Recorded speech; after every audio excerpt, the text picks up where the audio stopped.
Hi there, I'm Dr. Bovay, and I want to share some thoughts I had the other day with you. We just had a rainstorm go by. We're up north at our farm, and it's quite, I don't know if you can see the mist behind me. It almost feels like we're in Scotland, but we're not. We're just north of Toronto. Anyways, yesterday I was doing some filming. I was asked to be in a documentary about fasting, and which was, interesting, talking all about the sort of the clinical benefits and all that type of stuff.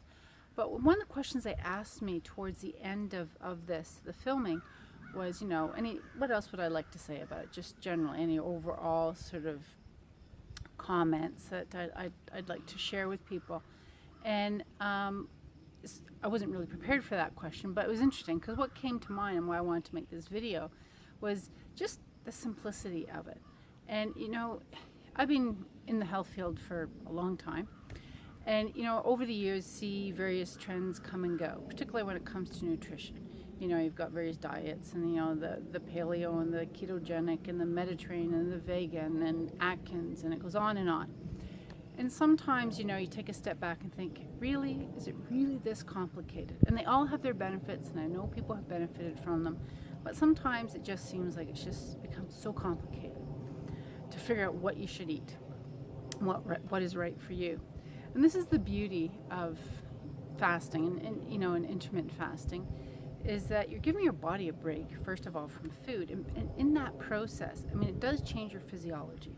It does change your hormones, your enzymes. There's all these other mechanisms, start to unfold that don't when our body's busy dealing with digesting food.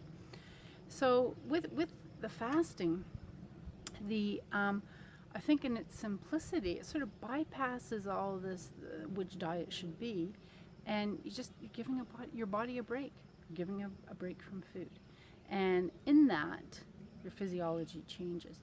But also, and I would say this is actually one of the more profound things that can happen, is it changes one's relationship with food. I find that even when people are trying to change their eating plan, for the better, because they're motivated and health issues or for whatever reason, we become fixated on the food and trying to figure it out and what we should be eating and when and how much of it. And it's daunting. It takes up so much energy, mental energy, time, and effort trying to figure it out. And so even when somebody's making changes and changing their eating plan, their attention is still on food. Even if it's good food, it's still on food. Certainly I see it on the other side of my practice, where attention's on food and you're getting into sort of a lot of the cravings and things like that, people using food to make themselves feel better. But even when trying to change to eat in a healthy way, attention is still on food. And this is where fasting is like amazing, because what happens, you have this period of time where food, it's off the plate, pardon the pun, but it's not even an option. And and it brings to light with that, when it's not an option, suddenly they're freed up. Like, they don't have to put the time and energy into thinking about what they're going to eat, but also they come face to face with some of their patterns. They're like, why is their attention on food? And when it's not even an option for them to eat in that time period, then they start to, why am I thinking about food? What is it? I want to celebrate something. I'm trying to avoid something. I'm trying to make myself feel better. I'm bored.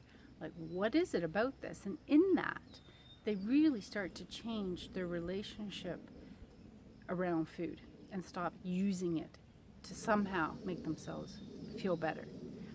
And and I think in some ways, some of my clients, a couple of quotes I want to use from them, because they probably say it better than what I'm trying to do right now. One woman, I remember her saying, she worked from home. I was working with her in my program.